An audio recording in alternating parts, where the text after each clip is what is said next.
Okay, so today we're just going to take a quick look at using SSH keys to connect using an SSH client like PuTTY or whatever. You'll notice though, and this is where it came up for me, in IBM iACS Client Solutions, if you go into open source package management, the um, you would have both an option to put in a password, um, or you can put in an SSH key. And what I found is I had some difficulty in trying to connect when using the SSH key. Basically, I got a permission denied, a permissions error. And it had to do with the connection between, there's really two pieces to an asymmetric key scheme like this. One of them is a private key, the other is a public key. The public key is publicly available, but needs to have the private key in order to connect. So there's a disconnect between that, because if you look here, if you look at this particular path, you're going to see that that key is sitting on the client side, which is Windows in this case. And of course, I can't generate keys and connect to IBM I with just using a private and a public key on a client side. I have to have one of those keys, the public key, over on the IBM I. So there's a couple of steps that you need to take to focus on if you haven't come across this solution before. First step is you're going to need a key. You can see that there's a .ssh folder here. It has a key name. It's expecting actually that key name. And here's how you generate it. SSH Keygen is a tool in OpenSSH that allows you to generate the private and the public keys. In Windows 10, if you're running the latest version or you've run the latest updates, you'll have SSH Keygen available at the command line if you have permissions. Typically, administrator, well, may or may not require administrator access. The in my particular case, I am running the latest version of Windows 10. I think this was released in 2018. The Keygen OpenSSH tools. I think that it's 1809 is the release numbering in Windows that has this capability. RSA, as you can see here, the RSA uh, encryption key scheme is really pretty old.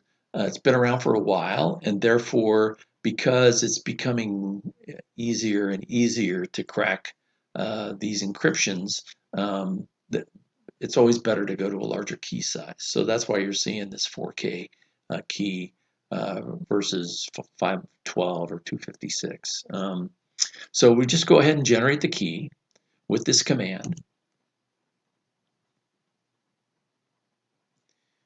And let's see here. It's going to generate the public-private key pair.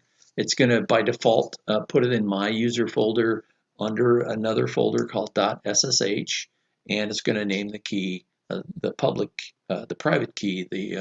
Well, it's going to come up with an ID underscore RSA and an ID underscore RSA.pub, and that's how that'll generate the keys. So it's going to say it's already there. That's because I've already run this once before. Typically, it's not there, and it'll just generate the keys. There's a passphrase that'll prompt you for, but I recommend that you do not use a passphrase, because all it's going to do is prompt you for the passphrase every time you use a key, which kind of defeats the purpose of having a key in some cases, because it's nice to use an SSH key to connect using SSH rather than typing in a password every time. All you need to do is put in the username. So leave the passphrase blank, and it's going to prompt you to leave it blank again, which you should. It's going to generate the key and show you, just basically the random art image here. So we've got the keys now, which is cool. So need to jump back over to OpenSSH, and if right at that point in time you said, yeah, I'm just going to go ahead and um, connect using my SSH key that I've generated, you can say OK, and you're going to see this error. This is classic. You'll see this every time until you get things set up correctly. So right now it's saying that the authorization failed, and that's because the private key doesn't match or isn't paired with the public key. So how do you do that? Well, that was the mystery that finally got solved uh, just recently for me. So let's just take a quick look at what it takes to get that done. Go over to Actions. What we're looking for is to look at your system configurations. And if you go in this particular case, this is the one I want to use. If you've got multiple partitions, you're going to have to repeat this for each partition. But the going to go in and edit, and you're kind of like, oh, there's this little tab, this SSH key setup, and it allows you to copy the proper keys over to IBMI. Now, there's a couple of things here. First of all, it's going to copy it, but pay close attention to this, because if you run into that exact same error, you've gone through all these steps, and you still run into the auth fail, then it's probably because the permissions on your folder over on IBMI is not correct. So just remember that you may have to run this changemod command. So we're going to say copy those keys, and it's going to send the public key over to IBMI, and I can show you where that's going to be hanging out once it gets there. Okay, it was completed successfully. I'm going to say OK. Just go ahead and close this. Now you may run into that same authorization failure again. So let me just show you what I did. I'm already signed into Bash here, and I did a quick listing on my home folder, and it's showing me what's there and what the permissions are. Real subtle. The root folder here, before I ran the changemod command, had these permissions. A real subtle change after running the command on that particular folder. And that was really it. So that's all you got to do. And then down below here, I've done just a list of the files that are in that .ssh folder. And all it is, it's copied that public key into the authorized keys folder here. So theoretically, it should work now. So let's go back to open source package management. This is where we got our error before, and we got it here because we had not yet copied the key over to IBMI. So now, theoretically, we should be able to use the key on the client side that will is been paired with the public key that's over on the IBMI side. And hopefully we'll get an OK now. Oh, we still get this. So I'm going to rerun those commands just to make sure that I've got everything squared away.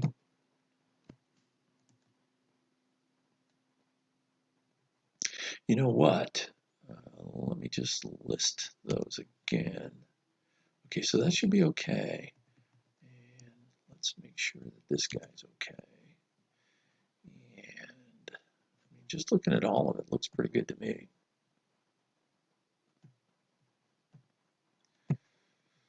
So permissions look the same. Everything's looking the same. There could be a mismatch on our keys. We may want to delete them before we copy them. It may have added the key twice. I wonder if it did to this authorized keys file. So we know the permissions are correct though. So let's go ahead and just jump into open source package management again. Everything looks good here. We're going to browse just to make sure there's the correct key, and we're going to say OK. Okay, so I'm going to guess. Here's my guess on this, and it is a guess. Let's close this guy out. Let's jump back over to here. Let's go ahead and let's remove this authorized keys. then let's go back over here and let's copy our key back over just to make sure everything's copacetic. Because normally you would this would be a one-off deal that you'd have to do. So the fact that I've done it twice, multiple times, may be the source of the problem. But we're going to go ahead and copy again.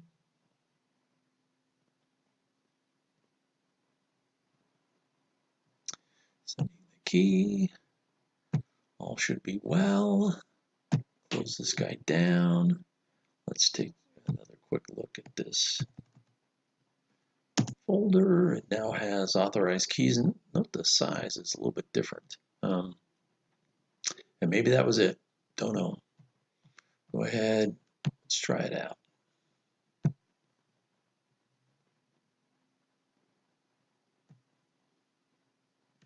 Sure enough, that was the issue. Probably copied the key over multiple times. I'll have to talk to IBM to see if that's allowed, if it's replacing or if it's just appending, which I think it does. And it could have been confused. It could have read an earlier key rather than the replacement of it. So anyway, as you can see here, we have full access now to our package manager, and we did that. We got that access without having to even type in a password. Here, we're just using our key. And this actually should work also for PuTTY. We'll have to convert the key in order to be compatible with PuTTY when you connect using a client like PuTTY to IBMI, but that should work as well. So that's what I wanted to show you, and there you go.